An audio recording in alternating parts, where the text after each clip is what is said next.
This is it. This is the end of the UK and the start of the Republic of Ireland. God, in 7 weeks' time, the EU starts there. Correct.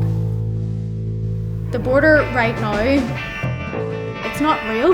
We don't acknowledge it. Nobody acknowledges it. It's division. It's physical division. It affects everyday lives. Irishman, Scotsman and an Englishman go into a bar. The Englishman wanted to leave, so everybody had to leave. We're starting a border road trip on an industrial estate on the edge of Derry.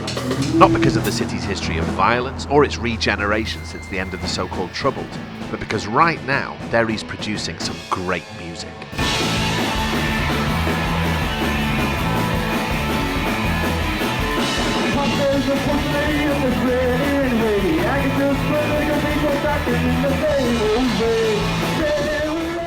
There are reckoned to be as many as 50 active young guitar bands here, all part of a generation that obviously needs to express itself. Rock and roll, eh? Sausage rolls. We used to be called the Blue Jeans, which was a bit of a shite name. I'm trying to be delicate here. It has a specific meaning here, doesn't it? It's like a supergrass or an informant here, so It's like punishable by death. It still is. See, the interesting thing is I come from the land of Ed Sheeran and George Ezra, where music doesn't really have a social or political aspect much. Being from here, people are naturally sort of more politically minded. If you have a platform, you may as well use it for something good, like, and say something. You're all sort of post-Good Friday Agreement kids. There's a remembrance of that in there, right? That's just living here. So no matter when you were born, even if we were born after, we're still living with the effects of it. I just wonder, partly with that in mind, where Brexit sits in your head. When I was 16, you know what I mean? So I obviously couldn't vote. We have to deal with the repercussions of it, and we had no say. And Kind of Irish history repeating itself, and that there's a decision made in England, and we're just sort of taking along with it. It's what it'll do to here as well. I'm not getting stopped everywhere I go, and I'm happy with that. My brother, or like, you know what I mean, uncles and cousins or aunties or whatever, are getting killed. You know what I mean, getting caught up in riots, and I'm glad that's, you know what I mean. And if that's on the line, then sort of fuck Brexit. The lyrics to Bomb Scare, the song, and I don't know whether this is me sort of over-interpreting it, but there seems to be a sort of a warning in that song.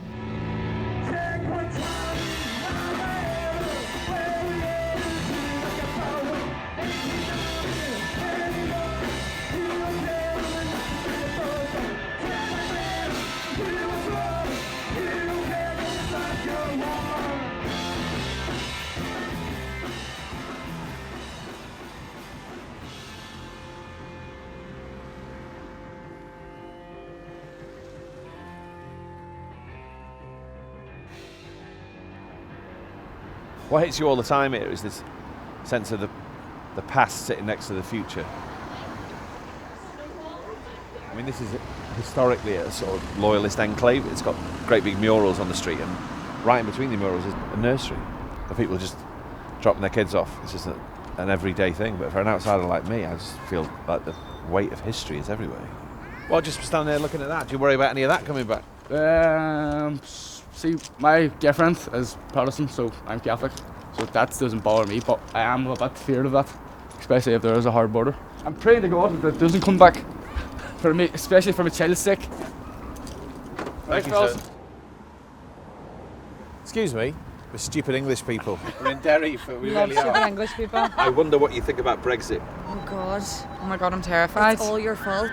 It really is, isn't it? Right, you just need to clean it up. I'm terrified, to be honest. I think that the most terrifying thing for us with Brexit is the talk of a hard border. That's where things could go horribly wrong for here, because it's just like history's going to repeat itself. With trouble as well. With troubles, yeah. Oh, yeah, absolutely. that's scary. And Like, obviously, I didn't live through the Troubles, but what my parents did. I'm not a better person, and I think you'd be surprised at how little better people there are. Most people just want to forget about it and move on. And I don't know. Everything's confusing. I have my own business as well, and I'm scared about that too. What's your business? I make headdresses, Sass and Halo. The stupidest thing that could ever be put in place is a hard border. I don't know why anybody would think that's a good idea. I mean, I voted Remain, you know, but I'm sorry. Even if people's worst fears about what Brexit means for Northern Ireland don't materialise, something still happened here, which is a breach of trust, and a sort of casual breach of trust.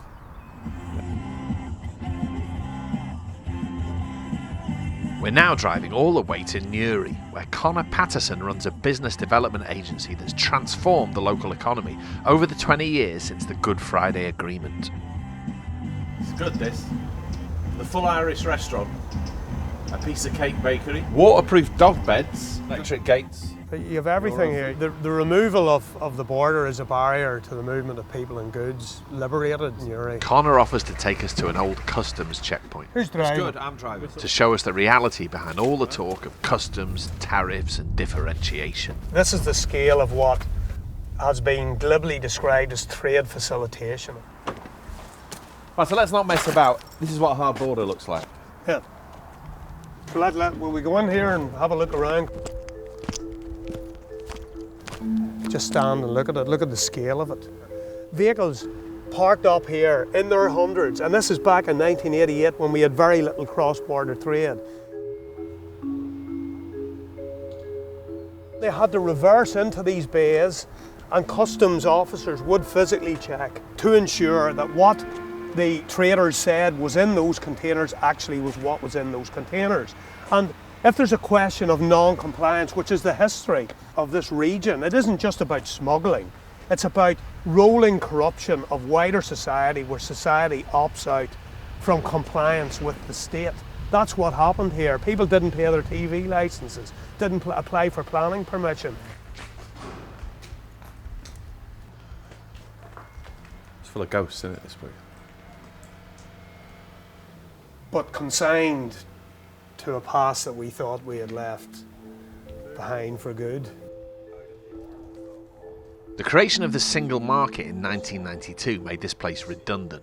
Now, with the growing possibility of leaving the EU with no deal, no one knows what kind of border checks will need to come back. My biggest fear is economic insecurity, right? I lived through a period in the first half of my life when my father was unemployed. I had to leave here to go to England. The risk for us is that we lose the advances that we've made and that people are economically excluded. That creates a cycle of radicalisation. Well, this is the post-single market economic miracle here, isn't it? Much as lefties like me are a bit sniffy about shopping malls. There's this idea, you know, that, I don't know, since Thatcher or something, everything went wrong and that's why we got Brexit. Well, do you know what? In the wake of Thatcher, and it wasn't because of Thatcher, but a lot of things went right. In the not too recent past, unemployment here was 30%. It's worth bearing in mind when there was a border. This is the great sort of tangle of tiny little roads that's all around the border. It's kind of what border country is. It feels like a much more sort of European scene. Everything's yellow. Yeah. So we're now crossing into Northern Ireland, I think. Yeah, this is Northern Ireland.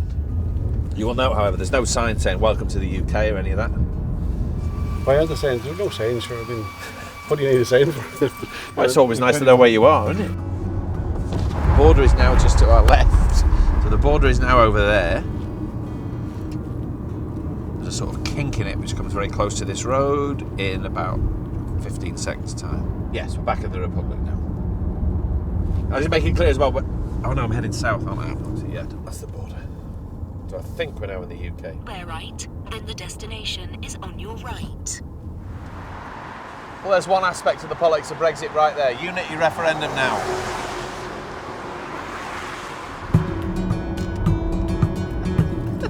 It's coming again. I just thought, all right, I'm in the Republic of Ireland for a bit.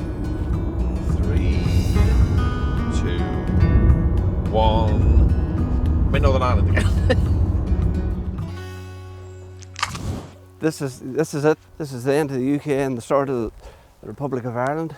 It's the end of the UK in many senses. Yeah, well, we milk cows here in the north and the milk is produced in the south, and that's going to be a big problem. And even the mailmen, like we buy mail in the south. Most of the aspects of what you do are all woven Yeah, together, yes, north yes, and south. yes, yeah. And the threat very simply is that somehow this very, very complex set of supply chains, all that suddenly has to go like that.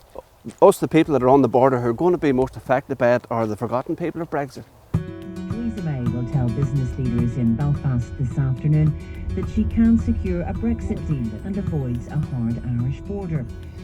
Very near here, the border sort of reaches its absolute peak of complexity. Check that out. Who came up with this idea? in 1920 whenever of that as the frontier, I have no idea.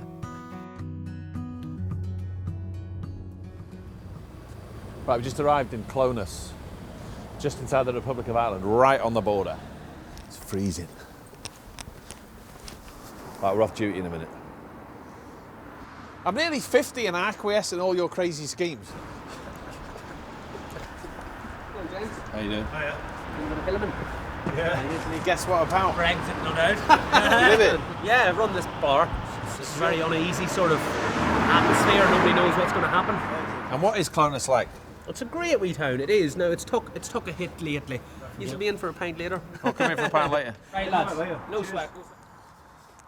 Has Brexit been on the news tonight? Yeah, Theresa May is coming tomorrow. She's coming where? I don't know. She's looking down this way, like, but she's coming to Northern Ireland tomorrow. What's she going to say? I don't know. Nothing. Nothing. See, in England, most people are sort of bored of it and exasperated. Here, I get the impression of it, and there's more sort of anxiety about it. People are worried about it. There would be. It's a political problem in England. It's an actual, real-life problem here in Ireland. When you voted for Brexit, nobody thought of the Northern They Ireland never problem. give a fuck. It's division. It's physical division. It's creating a point of aggravation between two countries, which manifests itself in fucking violence. And you really fear that coming back? Or that it's a possibility? I think everyone fears that outcome. There are a few who are looking out for it. Give us back our 6 counties and then you can walk away with your Brexit. Tara.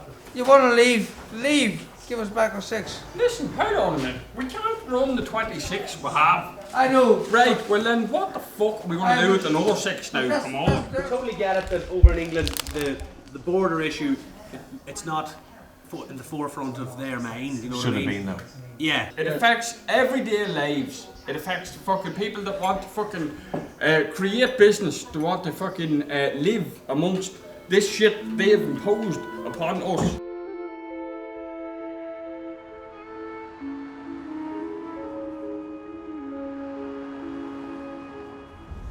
By Clonus.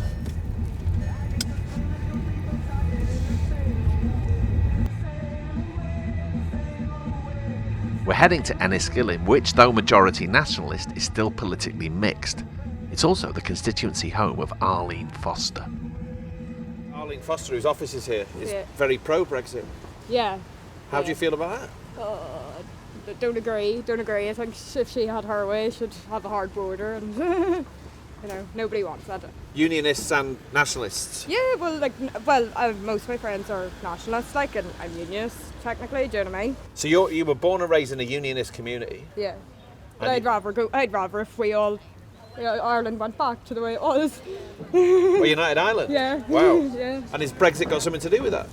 Just to put the end to. Do you know what I mean? I definitely want a hard border. And your age group, do you know other people from a unionist background who are quite relaxed now about the idea of it? Oh, well, maybe that's only my opinion, if you know what I mean, as unions, but like, you know. Yeah. But it's not uncommon. They say that the numbers are shifting a bit in that direction. Yeah, no, I'd rather an all United Ireland than the Brexit go ahead, like. Okay.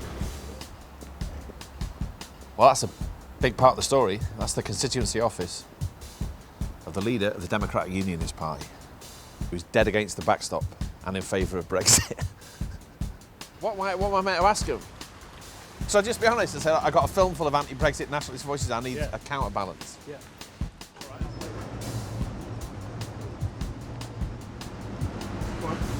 How'd you do? We work for The Guardian, the newspaper. Very good. So I thought I'd walk in here and ask you if you could help. Okay, thank you. I suppose if we're going to find sort of pro-Brexit union voices, it's probably a good place to start. What do you plan best, just briefly? Wow, there's a question.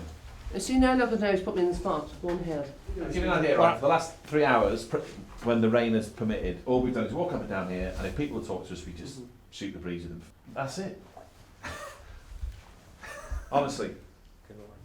We don't You're not going to do a Piers Morgan on me? No. Oh, well, also, it's just who you are, what you do, how long have you lived here? I've lived here all my life. I'm ex-service. I served in Northern Ireland with the Ulster Defence Regiment. I'm a carer 3 days a week. I look after a young fellow with multiple illnesses. I'm a mum of one, daughter's in university doing nursing, and that's me. So you were in the army? I actually was one of the first females to be a radio relay operator. So it was quite tough because we had to prove ourselves. You've had an interest in life? Very much so. Wow, okay. I voted out. Why? Because I want Northern Ireland and the UK to be the way they were over 40 years ago. I want us to stand on their own feet.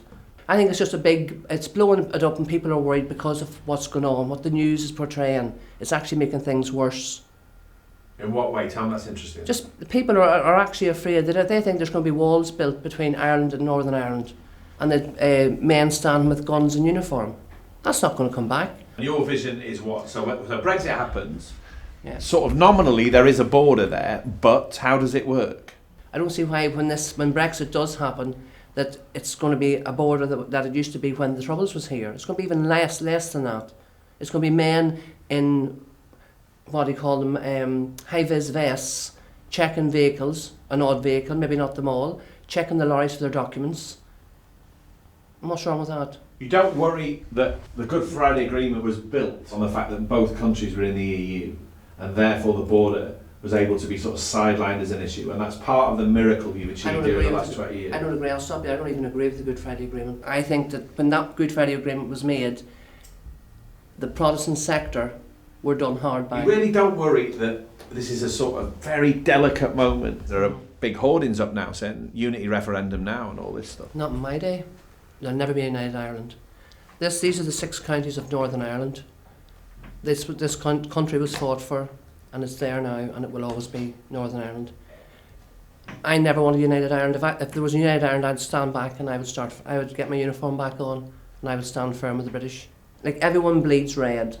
No one wants the Troubles back in Northern Ireland. But my grandfather, my great-grandfather fought for this country. So why should I just give it up because I've signed of a piece of paper?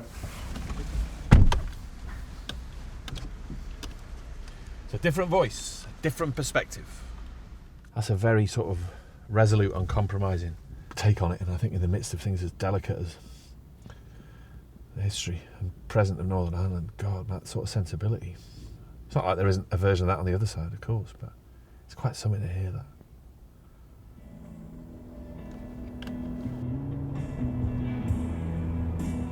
Good, it's got a bit of I like this sort of post-grunge, bit Nirvana-y music. It's another Derry musician called Susie Blue who we've arranged to meet at the end of our trip. Back to Derry for some music.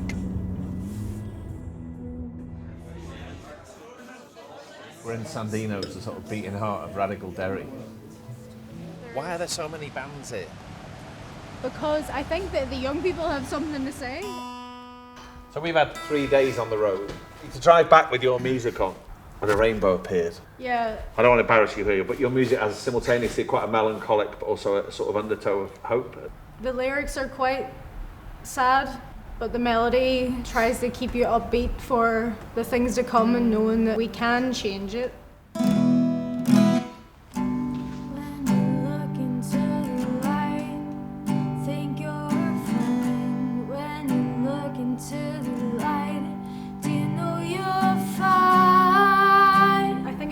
First song when I was 14.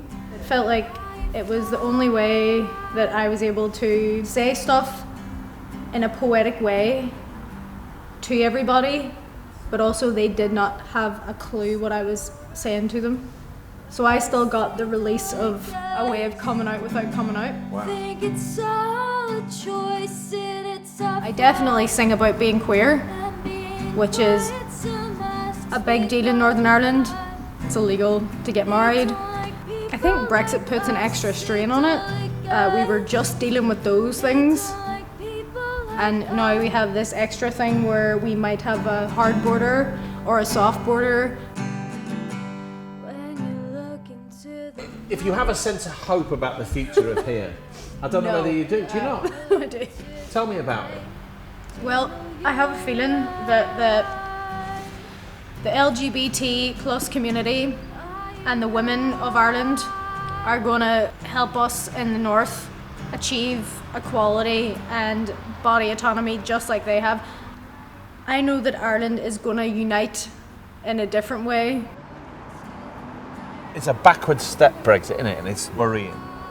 But I suppose as much as some people want to step backwards, there are lots of people who want to carry on walking into the future. They're the people who give me hope, rightly. They're not going to be defined by this. Remember that.